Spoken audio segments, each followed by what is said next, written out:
Le monde entier pense que les services Google seront toujours là pour nous servir. De Gmail à YouTube jusqu'au stockage en ligne et aux maisons intelligentes, nous les considérons comme acquis et définitivement à notre disposition. Chaque heure, plus de 30 000 heures de vidéos sont mises en ligne, Google compte près de 230 millions de recherches et une quantité colossale de mails sont envoyés. En termes de connexion, Google contrôle environ un tiers de la surface internet. Mais le lundi 14 décembre 2020, tous les services Google ont soudainement disparu. Partout à travers le monde, les utilisateurs n'ont plus pu accéder à leur email, ils ont même été expulsés des sessions Google Meet en cours. Un utilisateur a même déclaré qu'il était resté assis dans le noir dans son studio car sa lumière était contrôlée par son Google Home. Le crash est devenu l'une des plus grandes tendances sur les réseaux sociaux comme Twitter. Ce crash a répandu des vagues de panique dans les entreprises à travers la planète.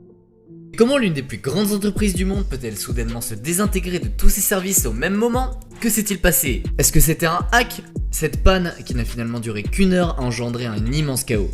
Une fois cet épisode terminé, la plupart des gens l'ont oublié, ils sont passés à autre chose en reprenant le cours habituel de leur journée.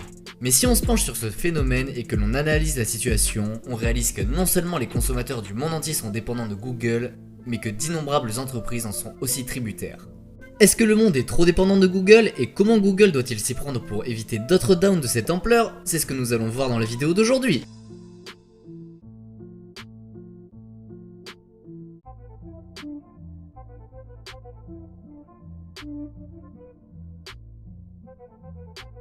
La panne de Google a provoqué une gigantesque panique à travers le monde. Gmail, Google Chrome, YouTube, Google Docs, Google Drive, Nest Home System, Google Play et même Stadia, tout avait brutalement disparu. La salle de rédaction du journal de Wall Street est archi dépendante des services de Google. Tous les journalistes ont été privés d'échanges pour l'écriture de leurs articles et leur correspondance. Ils ont donc été obligés de collaborer au téléphone. Beaucoup d'écoles aux États-Unis ont dû fermer pour la journée. Les Wayne Westland Community Schools au Michigan ont accordé à leurs 10 000 étudiants un jour de congé après le crash de Google. L'école s'est appuyée sur Google Meet pendant le confinement pour faire les cours à distance. De nombreuses autres écoles ont été obligées d'arrêter net les cours en ligne imposés par la pandémie. Some of the biggest companies in the country use Google, and this includes Uber, Airbnb, Pinterest, Netflix, Spotify, Twitter, Instacart, the list goes on. There are companies literally in standstill as we speak. Il y a également eu des situations de panique dans le milieu médical et hospitalier qui ne pouvaient plus vérifier ni gérer les horaires des médecins et les autres membres du personnel médical. Ils ne pouvaient en plus pas assurer les interventions et en plus ils se sont trouvés dans l'incapacité de contacter les patients. Le travail et l'éducation à distance ont momentanément disparu complètement. À l'heure actuelle, les particuliers comme les entreprises n'ont jamais autant travaillé en ligne, et Google est de loin la plateforme la plus utilisée dans ce domaine. Alors que s'est-il passé pour qu'un tel crash se produise? Une porte-parole de Google a affirmé au journal de Wall Street qu'il y aurait eu un dysfonctionnement avec le système qui authentifie les informations de connexion.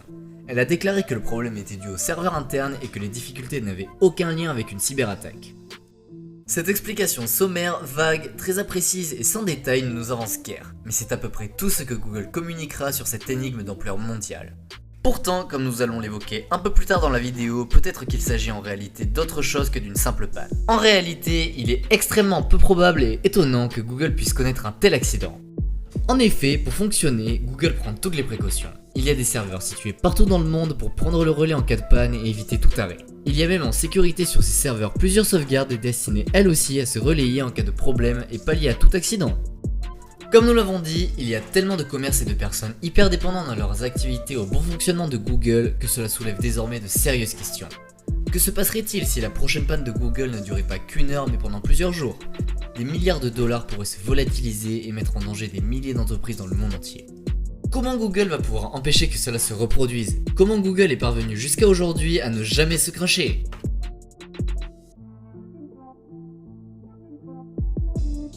Google nomme son plan pour conserver ses sites en ligne le Site Reliability Engineering, ou ingénierie de fiabilité des sites. Inventée en 2006, la SRE est essentiellement une manière de concevoir les sites. Cette manière de coder est aussi appelée DevOps. Pour faire très simple, les sites des services de Google pour la majorité ne sont plus codés par des humains mais par de l'intelligence artificielle. Google a d'ailleurs publié 3 ouvrages sur ce sujet, les liens sont en description. Tous les patrons et concepteurs de Google s'accordent pour annoncer aux médias que les codeurs humains font encore trop d'erreurs sur les sites. Mais une autre question se pose, est-ce que l'empire de Google est devenu trop gigantesque ou trop puissant?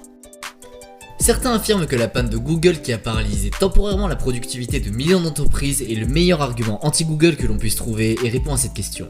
D'ailleurs, actuellement, Google affronte le ministère américain de la justice pour avoir enfreint les lois antitrust sur la concurrence. En effet, Google est plus ou moins en situation de monopole aujourd'hui.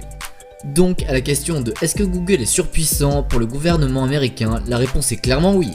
It's the biggest antitrust case against a tech company in at least a generation here.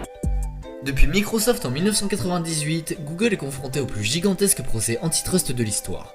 Il faut savoir que si les monopoles ne sont pas illégaux en soi, toutes les techniques utilisées pour bloquer la concurrence et l'empêcher de s'implanter sur le marché le sont. Par exemple, Google, en s'assurant illégalement que son moteur de recherche soit bien prétéléchargé sur les iPhones mais aussi sur son propre système Android, bloque directement tous les concurrents potentiels. Et ça, ce n'est que l'une des innombrables accusations antitrust qui sont faites à Google, et ce procès prendra plus d'1 an avant d'aboutir à des conclusions. Les résultats de ce bug ont été catastrophiques pour le monde entier. Pour les entreprises comme pour les particuliers. Des entreprises ont fait faillite, des personnes ont été licenciées.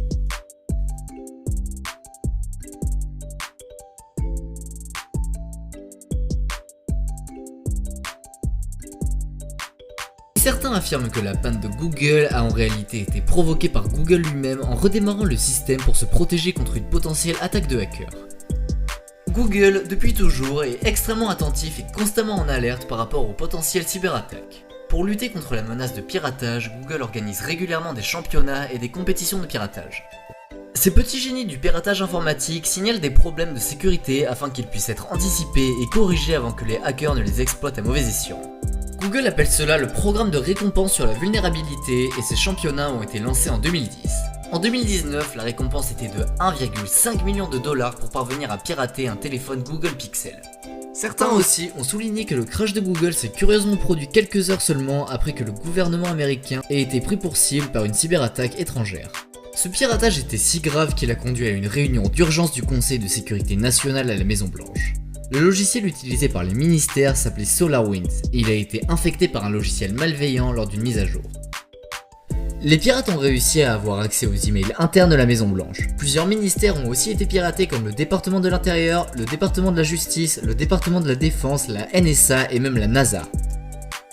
Quasiment toutes les entreprises de télécom américaines seraient à risque très élevé.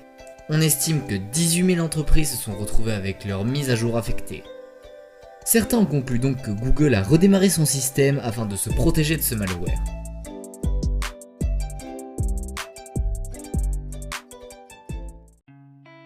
Et vous, à votre avis, quelles sont les raisons pour lesquelles Google a subi le plus grand bug du siècle causant des dommages à travers le monde entier? Est-ce que vous croyez à la version officielle ou est-ce que vous pensez que c'est plutôt une prévention contre une potentielle cyberattaque? Dites-nous tout en commentaire. Voici donc l'histoire du plus grand bug informatique de ces dernières années, et s'il n'a duré qu'une heure, il a pourtant engendré des conséquences extrêmes et dramatiques sur l'économie mondiale. Merci d'avoir suivi cette vidéo. Si ce sujet vous a intéressé, n'hésitez pas à vous abonner, à activer la cloche, à laisser un pouce bleu et à partager la vidéo. Dites-nous en commentaire le sujet que vous aimeriez qu'on traite pour la semaine prochaine. Nous sortons une vidéo tous les vendredis à 18 h. À la semaine prochaine!